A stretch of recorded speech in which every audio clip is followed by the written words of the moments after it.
Praise the lord. ఈ రోజు దేవుని జీవవాక్యము రోమియోలకు రాసిన పత్రిక 8వ అధ్యాయము 19వ వచనము. సృష్టి మిగుల ఆశతో తేరి చుచుచు కనిపెట్టుచున్నది. Romans chapter 8 verse 19. The creation waits in eager expectation. ప్రియ సహోదరి సహోదరుడా, నీవు క్రొత్త ఆకాశం క్రొత్త భూమిని చూడాలనుకుంటున్నావా? నమ్ముతున్నావా? ఈరోజు దేవుని బిడ్డలమైన మనమందరము నూతన ఆకాశము నూతన భూమిని చూడబోతున్నాము. సృష్టి మిగుల ఆశతో ఎదురు చూచుచు కనిపెట్టుచున్నది అని దేవుని వాక్యం సెలవిస్తుంది. ప్రియ సహోదరి సహోదరుడా, దేవుడు సృష్టినంతటినీ చూసినప్పుడు అది చాలా మంచిది అన్నాడు. అయితే ఎందుకు సృష్టి మిగుల ఆశతో కనిపెట్టుచున్నది? Why the creation waits in eager expectation. ఎందుకంటే సృష్టిలో ఉన్న మనిషి పాపం చేసినప్పుడు దేవునితో సమాధానం పోగొట్టుకున్నాడు.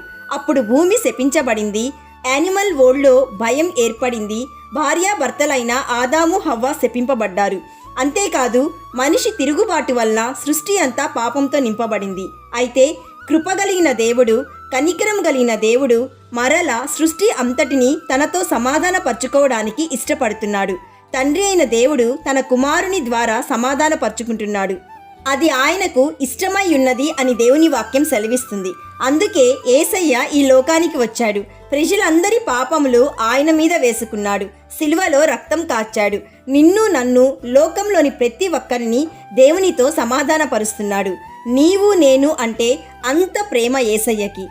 So my dear friend, scripture says God create new heavens and a new earth, so be glad and rejoice forever in God's creation. కాబట్టి ఈరోజు సృష్టి ఎదురు చూస్తుంది. దేవుని కుమారులు దేవుని కుమార్తెలు ఎప్పుడు మహిమలోకి వస్తారా అని ఎదురు చూస్తుంది.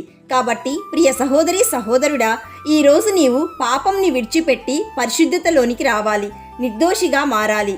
యేసయ్య ఇచ్చు స్వాస్థ్యంను పొందుకోవాలి. దేవుని రాకడకు కనిపెట్టుకొని ఉండాలి.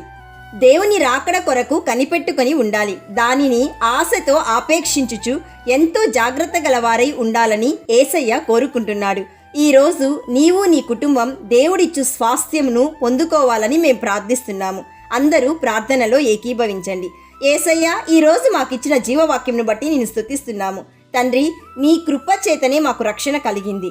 ఈరోజు జీవవాక్యం వింటున్న ప్రతి ఒక్కరూ వారి కుటుంబాలు, ఉద్యోగం, వ్యాపారం, చదువు, పరిచర్య, ఆరోగ్యము సమస్తమును ఆశీర్వదించుమని అల్ఫా ఒమేగయు అయిన యేసయ్య నామంలో అడుగుచున్నాము తండ్రి. ఆమెన్. God bless you.